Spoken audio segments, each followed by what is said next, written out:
So today I have the pleasure to welcome our friend and partner Jonathan Doughty as the Global Head of Foodservice, Leisure and Placemaking at ECE Project Management, and Andreas Waschk as Chairman of AWC EXPLORADO Group for talks on the integration of leisure in retail and lifestyle destination in the new post-COVID world. Thank you again for being with us today. And now I pass the microphone to Jonathan. Up to you, Johnny. Thank you very much, Francesco. Good afternoon, ladies and gentlemen.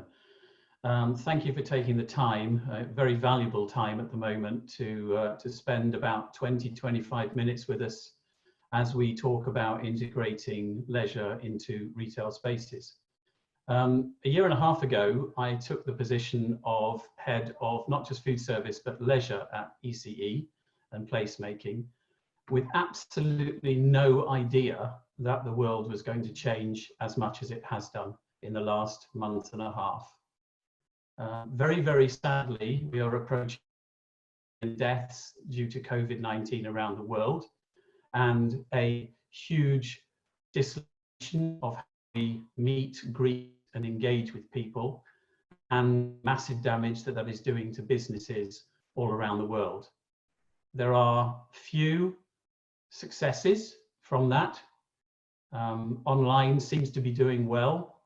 Grocery seems to be doing well out of need and necessity. But everywhere else, we are seeing and hearing news of very, very difficult times for people and for businesses. What I want to do is to look at what the world might be like post-COVID-19 and to discuss with Andreas, who is one of the most interesting people I have ever met regarding leisure, who has a deep knowledge and an incredible amount of expertise in delivering edutainment within the retail and property landscape. So first of all, welcome to Andreas. What I'd like you to do, if you wouldn't mind, is tell us a little bit about who you are and what you actually do at EXPLORADO. Okay, hello. So first of all, hello everybody, and thank you very much, Jonathan, for the nice introduction. Actually, well, we are based in Cologne right now, and I'm sitting. Although it looks like I'm at the beach, I'm sitting in Cologne, in the heart of the city. And edutainment is what we do. We for I think more than 25 years, we have developed what we believe is necessary educational experiences for families with kids. I think that's what we do. We have currently 4 operations: science centers, museums, escape rooms, and a big exhibition hall where we're just starting with a major family exhibition. And I think we do that in 360 degrees. We develop it, we have the content, we talk with a lot of international brands and operate it ourselves. And that has developed over the 25 years now. Amazing. And may I ask a difficult question, I suppose? When did you realize how serious COVID-19 was going to be for your business? Well, that might be might be a stereotype. On Friday the 13th, we were actually forced to shut down. Until that time, we thought we can handle it. The weeks before, the team has developed interesting features, reduced capacities, sing songs, wash your hands songs. Some of our science center teams developed a song for kids. We thought we can handle the reduction in capacity and the changing, but then on Friday the 13th in the evening, we had to shut down everything from one moment to another, which was something that we never really thought that's going to happen. And then what steps did you have to take at that point for the business? Because obviously you have no revenue, no guests, nothing happening. Well, I think first of all, we established a crisis board, so to speak. So every morning, 9 o'clock, practically all decision makers, all management team on the call, deciding on what needs to be done. Saving, and I think that's one of advantage of German labor law. As much as I complain about it in other occasions, we could send people down to, as we say, short labor. We didn't have to fire anybody yet, so we can all send them work at home. And I think the first weeks were focused on how do we do this, how is everybody able to work from home, and how do we do management decisions on every morning 9 o'clock actually, and then saving the houses, donating all the food, giving away what we don't need, and then not knowing how long this is going to last. Jonathan, I think that's the challenge for everybody. Yeah, and now of course, Andreas, we're seeing in Germany a gradual relaxation of the lockdown. The first few stages with ECE, as you know, we opened many of our shopping centres, have started to see quite reasonable levels of footfall actually, with all the discipline that one would expect from ECE in terms of ensuring that the social distancing is in place, that the rules and the regulations are there to ensure people's safety. What's your feelings for the future now? You know, we're seeing a slowly releasing lockdown, but what are the next few weeks looking like for you? Well, I think what everybody waits for, and then what is I think is necessary, is a clear vision of what's going to happen at what time, and when can we open for whom. You know, that's the point. Part of our customers are schools, so we already know that during this year there will not be any school groups traveling to science centers or museums. Okay, but on the other hand, there was a very strong demand by families, and that was actually the experience before the full shutdown. A lot of families came because they didn't know what to do with the kids, where to bring them. So the last days before we had to close, our numbers just jumped up, and we offer programs for holiday treatments. That was a very strong demand for it. And I think looking into the future, I think it's on the operational side, it's on how to manage that, how to manage crowds in a completely different way, how to keep the social distance and still maintain the experience. I think that's the key challenge. And what does work financially? You know, what kind of offer can we make a viable business model? On the other hand, the demand is very strong. I mean, people would love and die to bring their kids and have them not sit in front of the Netflix account anymore, and be with them and spend time outside. So that's what we also hear. We have a lot of phone calls. So when do you reopen, and when can we bring the kids, and when can we work on? And I think it's the two sides of the same story. Yeah, there is a very interesting dynamic around what I think people are now calling the new normal. There seems to be a really strong view that people don't want to go back to what was there before, that they've learned a lot more about, you know, living with their family, spending time with their children. And I think that there's a really strong demand out there, a pent-up demand for just being in social places and being out of home. So I'm very optimistic about that, but I do think it has to be tempered very carefully with the keeping it safe, keeping it controlled, so that people can still get out but can enjoy those experiences. So with that demand that's pent up out there, what are the sort of things, and I think you've got a few pictures to show people, what are the sort of things that you will be able to bring to our retail places? Because very, very sadly, and it brings tears to my eyes literally every day at the moment, watching how many retailers and food service operators are going insolvent, going bust and closing. Yeah. Because Corona is just a killer. So can you take us through some of the things that you're going to be able to bring to retail? Yeah, I think. Well, I think you mentioned. Let me run through this thing. I think we have.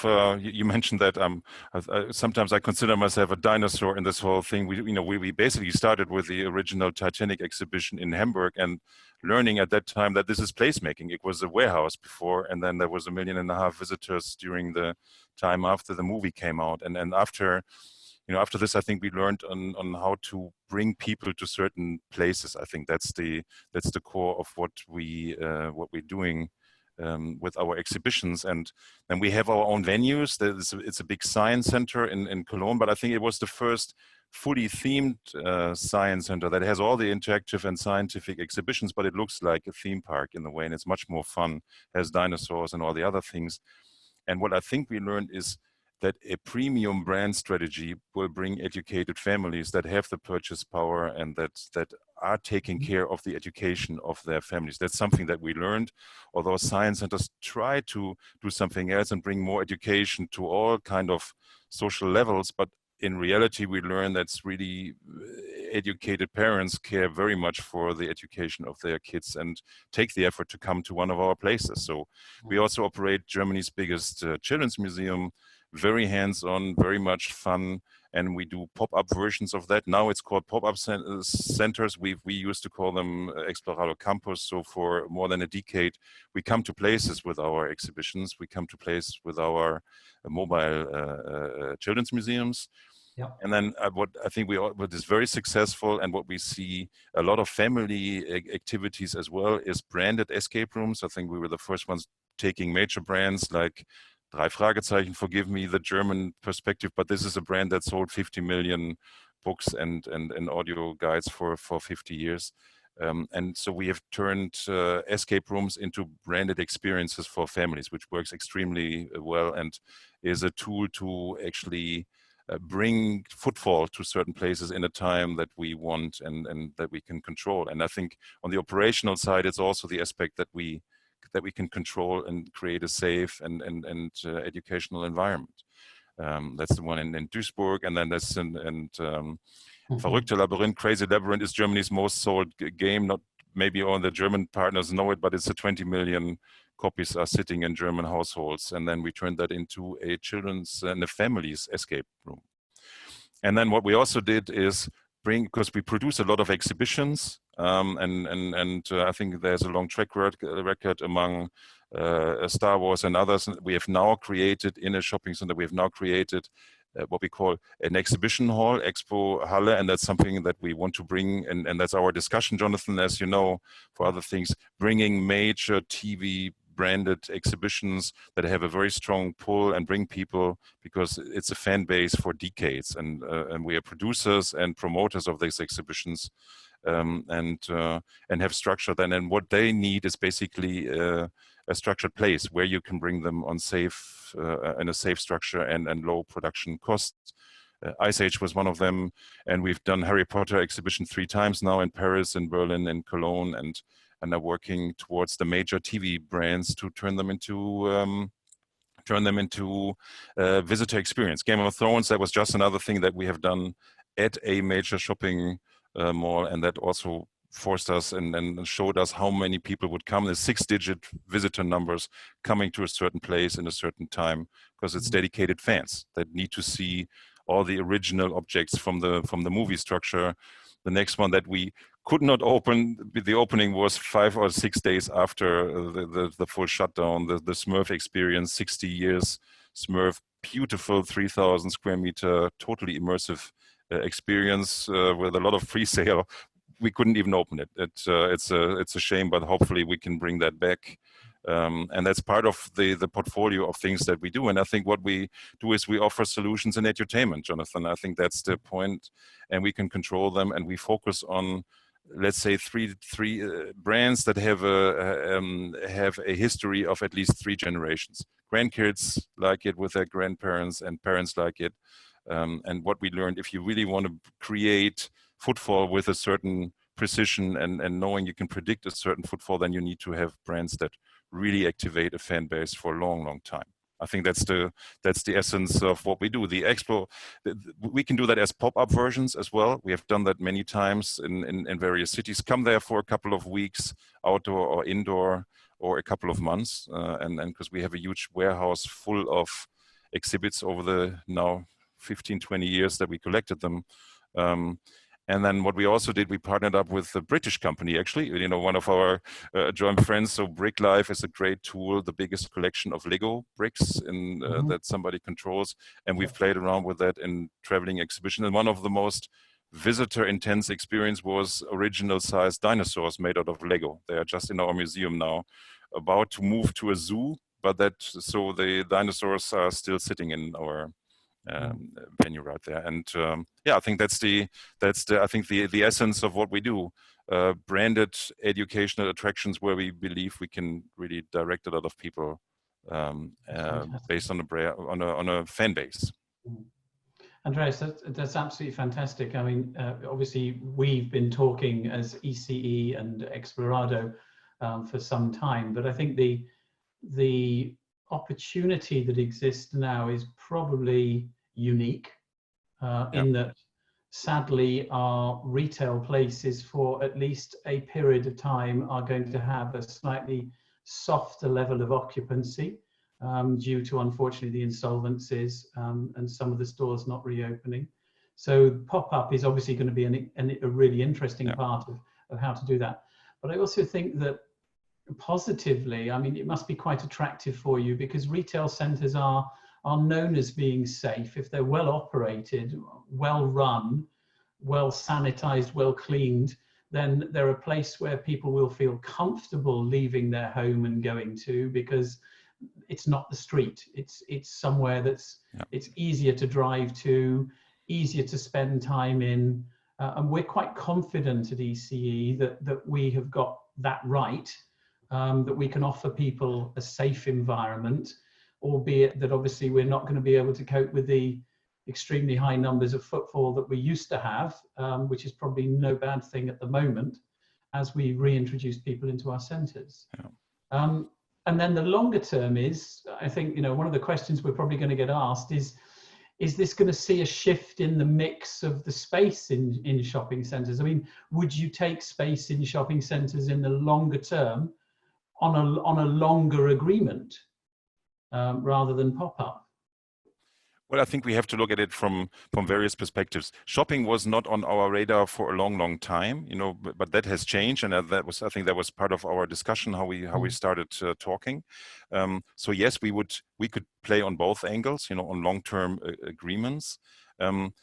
With that products, we would have to bring in things where you are very flexible in the structure, where you can control the environment. That's one of the things, but where it's an easy load in and load out. And I think our network, we have an international and global network on bringing in products, but they need to be changed over fast, because we all know it's getting much more volatile. You know, it's very hard to predict how long a certain attraction can last and really draw people. We all know it's going to be faster. You know, that's very, very clear. So flexibility would be one tool.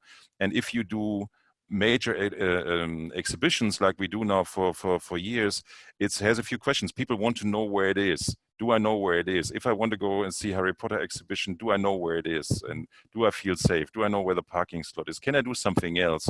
You know, I think that's the discussion that I think we can join forces with shopping centers.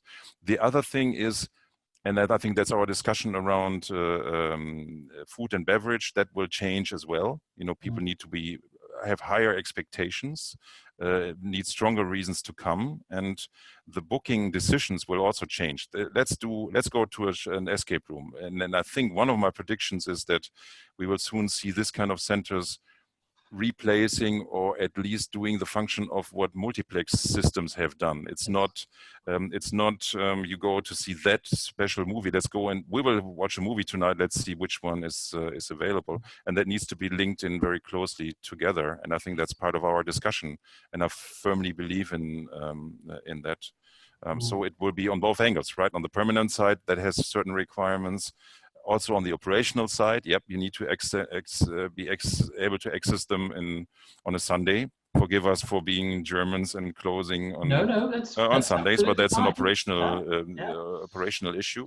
It is an operational issue which we already challenged with on Foodservice, and we do it very successfully in some of our locations. I think you know, physically we're going to have to change some of our spaces a little bit to be able to allow that, but why would we not want people to come to us on a Sunday, albeit that the retail's not open?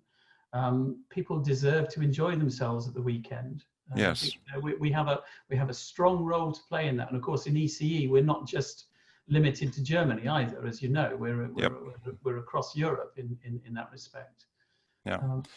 So when you're talking about longer term relationships, what sort of length of time are you thinking about? I mean, obviously business modeling is quite tricky at the moment, but there's an investment that goes into the sites, and there's an agreement that goes into operation, whether you want to call it a lease agreement or a management contract or whatever.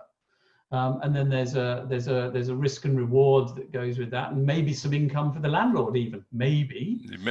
But at the moment, what sort of, if somebody came to you, you know, if we hadn't met before, and I said, okay, I'm looking for a long-term relationship with EXPLORADO, what sort of time length are we talking about?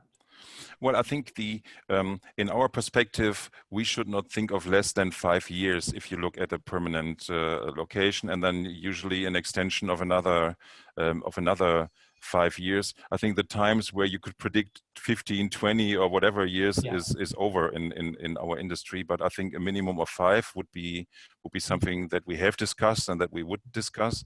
And I think if it has a static content like an escape room or something else, then I think that's a fair perspective. Yeah. The other thing for things where you rotate the content once a year, twice a year, like we do in our museums, then it's the same period. But this kind of products, and I think we have the international network for that IPs, their pre-development time is at least 2 years. So we are now working on the major blockbuster content for 21, 22, 23. So you need the perspective to do that, and you need to be able to make decisions in that perspective. And that, again, this is the similarity with the cinema market in many ways. You know, a cinema is, whether you want to take exactly this view, but it's a box with seats and the ability to take access and toilets. It comes alive when you provide it with great content. And I think you as a provider, as a partner, you want to take black boxes, which you can then tune to the performance of whatever that might be. You know, uniquely, I remember when I was a great Star Wars fan, 1977, I think it was, when Star Wars first came out. And then in a few years later, George Lucas renamed it. The first one, he renamed it as Episode 4 and A New Hope. And it's one of the reasons why today I've been putting out some stuff on social media saying, you know, is leisure a new hope for us? Of course, it's not the solution that's going to fix everything. But I think it's one very important part of the mix that comes together that creates a place where people want to go. Yeah. It's really, really helpful. Jonathan, sorry, Jonathan, Andreas, we have 5 minutes left, so I will I was going to say now we're going over to questions.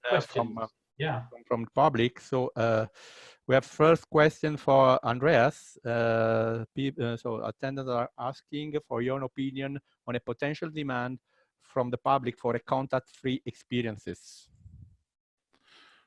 For a contact-free experience, well, I think that is a two-sided issue. You know, people want to be out and want to be social, but they also want to be safe, and they want to be with people that can guarantee this kind of a controlled environment. I think that's the point. Yes, do I trust that it's the way I expected it, and that the operation is handled in a way that it's done, and I think that will be the basis of decision. There's a strong demand, yep, and but do I feel safe, and do I feel protected and controlled? Actually, I think that would be my answer. That's a potential. So okay, but need to study the best solution for it. So then this was a question for Jonathan. You partly answered already the question. There's a question from public on how EC malls are operating right now under this constraint of security, and also if there is a common forum internationally with the rules to apply for security regarding malls, airport, exhibition center, etc. Yeah, it's a great question. Sadly, there aren't.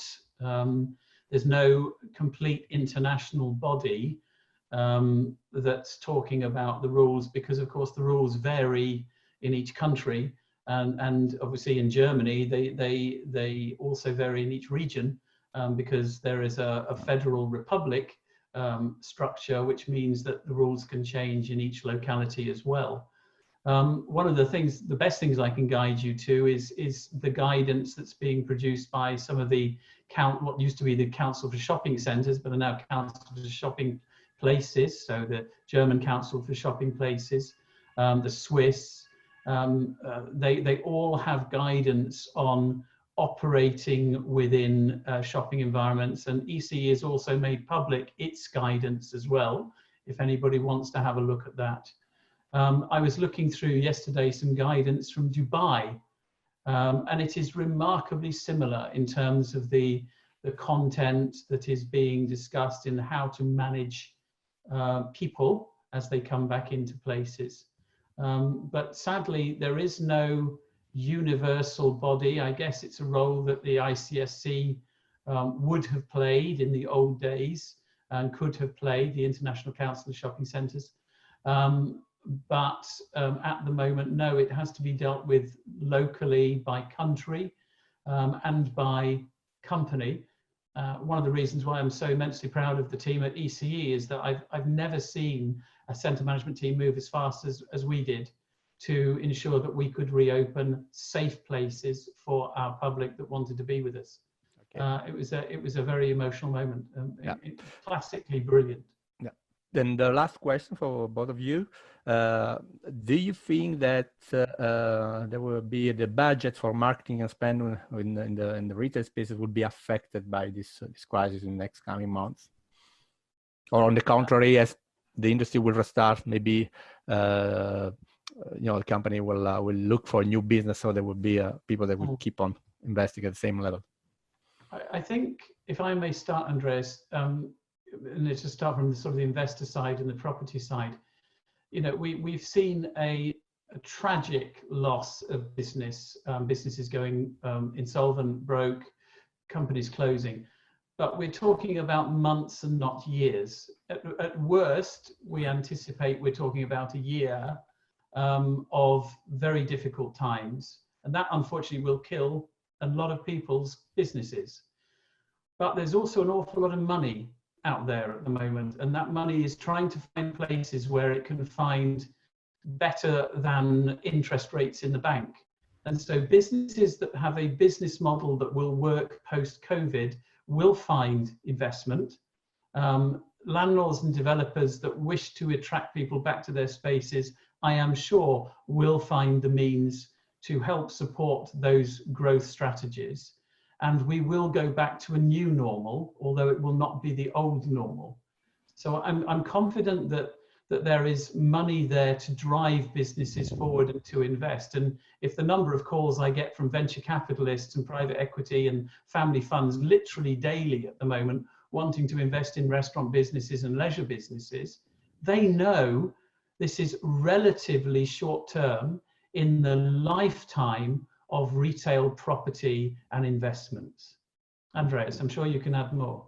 Well, just 1 minute left. Yeah, okay, I fully agree. And it's different players coming to the market. As we have seen, Saudi Arabia has now invested $500 million into Live Nation, the biggest live organization in the world. So there's obviously opportunities. And I think we have to give people reason to come back. And we also have to answer their questions in advance. I think, what do I have to expect when I come? Just make that very clear in the beginning. And yes, it's needed to give them reasons to come back, and it's meeting a strong demand. That's very clear. We get enough calls on doing that. And I think probably one last statement is there's a lot of international top IPs who want to come to shopping centers and now see the opportunities of or see the opportunities. We have to reorganize the business model in a certain way that, yes, knowing that the Blockbuster will bring a few 100,000 people to that venue, can we somehow put the risk on more shoulders or revise the business model? Because if they come, if Harry Potter fans or Game of Thrones, where it will be in a shopping center, is money enough for everybody, but the old structures of who's taking risk at what time will have to be revised. And I think that's also going back to the IP holders, as we all know, is also monopolized more and more. We've seen Disney in the last years buying most of the major players, but they want a European presence and they want to be there and they want to know in advance, okay, we are in that certain markets with our products. And it will also change the industry of merchandise. You know, it will be, that will be reshuffled, I think. And one of the reasons why we're talking, and that's part of the discussion with Jonathan, is let's reshuffle that and look at it from a different perspective now. That's the big opportunity. Yeah. So thank you very much. We have lots of questions, but unfortunately we can't answer to everybody. There's a lot of questions also on technology and flow control and so on. But I think that there's a lot of things to work, a lot of work to do together, and in the next coming months. So the time for this talk is now over. I would like to thank you again, Jonathan and Andreas, for joining us today, and all of you for being here with us. And now we will look forward to welcome you for the next talks that Experience for Tomorrow. It will be on May 6th at 4 p.m. CES time. And we will have the pleasure to welcome Luis Alfieri from Ravensan and Massimiliano Freddi from Trade Lab. They will talk about leisure and tourism opportunities in the new post-COVID world. So thank you again to all of you, and stay safe. Bye-bye. Thank you very much. Thank you. Bye-bye. Thank you, and bye-bye.